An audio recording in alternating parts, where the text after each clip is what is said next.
እሺ አመሰግናለሁ። ተረጋግሞ እንደተነሳው እኛ ኢህአዴግ ምንም አልሰራም አላልንም። ቢሰራ ነው አገር መርቶ ለዚህ ያደረሰው የሚል እምነት ነው ያለን። አገር መምራት ቀላል እንዳልሆነ እናውቃለን። ነገር ግን ከአመት አመት የህዝቡን ብሶት እያዳመጠ እየተሻለው ልምድ እየቀሰመ አገሪቱን ህዝቡን ወደፊት ማራመድ ሲገባው ነገር ግን ከእለት ወደ እለት ወደ ኋላ እየተመለሰ የኋሊት እየሄደ አገሪቱን መምራት ከማይችልበት ደረጃ ላይ ደርሷል አሁን የሚል ነው እንጂ ፈጽሞ ኢህአዴግ እስካሁን ድረስ ምንም ነገር አላበረከተም ምንም አልሰራም የሚል ነገር ወጥቶና አቅም ስለዚህ አሁን በዚህ ገለጻ የኔ ትንሽ ማተኮርበት ስለ መሬት ባለቤትነት መሬትን በአግባቡ ስለመጠቀም ስለ አምራቹ ጤንነትና ስለ ግብአቶች ነው። የፌደራል ህገ መንግስት እንደሚናገረው የገዢው ፓርቲ የፖሊሲ ሰነድ እንደሚገልጸው መሬት የህዝብና የመንግስት ነው ይላል። ነገር ግን ዛሬ በእውነት መሬት የህዝብ ነው የመንግስት ነው የሁለቱም ነው? በእኛ ግምት መሬት ዛሬ የማንም አይደለም። መሬት የገዢው ፓርቲ ባለስልጣኖች የግል ንብረት ነው። እንደፈለገ የሚሸጡት የሚለውጡት ጓደኛ የሚያፈሩበት በዘመድ አዝማድ የሚያከፋፍሉት ለወገን እያሉ ለነሱ ፓርቲ አባላት መመልመያ የሚጠቀሙበት ማማለያ ነው መሬት የተማረውን ሳይቀር ምሁሩን ሳይቀር ማሳወሪያ ሆኗል። ዛሬ በአብዛኛው ምሁሩን አንዳንድ ቦታ ላይ በምንመለከትበት ጊዜ ስለ ፍትህ ስለ መብት ስለ እኩልነት የማያወራበት ጊዜ ደርሷል። ምክንያቱም ይሄ ማሳወሪያ ነው። ዛሬ በየከተማው በአዲስ አበባ ዙሪያና በሌሎችም ከተሞች አካባቢ በብዛት መሬት እየተሰጣቸው አፋቸው ተሸብቧል። ስለዚህ አፍ መሸበቢያ ነው መሬት ዛሬ።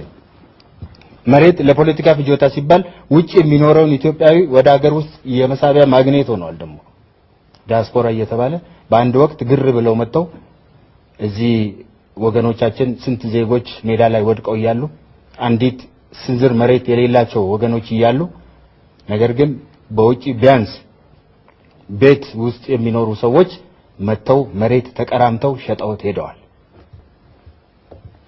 ስለዚህ ማግኔት ነው የምንለው ለዚህ ነው።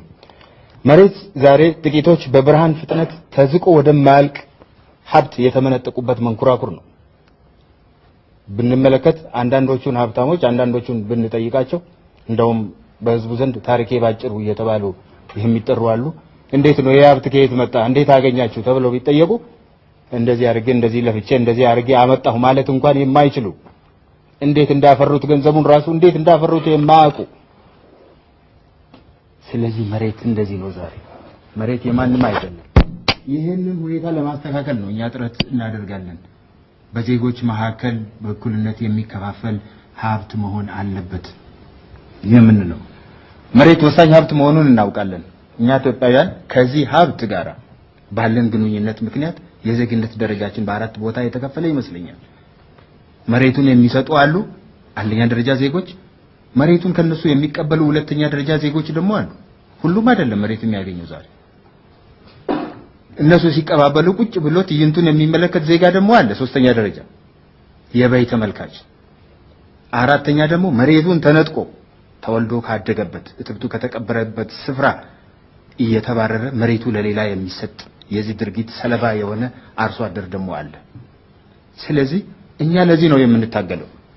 በተለያየ ደረጃ የከፋፈለውን ሀብት የሀገራችንን ዜግነት የሀገራችንን ህዝቦች በተለያየ የዜግነት ደረጃ የፈረጀውን ይህንን ሀብት በእኩልነት የማከፋፈል ለዚህ ነው እኛ ትግል የምናደርገው። በሰላማዊ መንገድ ታግለን ይህንን ስርዓት ለውጠን የመሪነት ሚና መጫወት አለብን የምንለው ለዚህ ነው። መሬትን በአግባቡ መጠቀም ሌላው ጥያቄ ነው። እያንዳንዱ ሜትር መሬት በአግባቡ ጥቅም ላይ መዋል እንዳለበት እናውቃለን። ነገር ግን ጥሩ እርሻ ማሳዎች የነበሩት ትናንትና ዛሬ ምንድነው የሚመስሉት?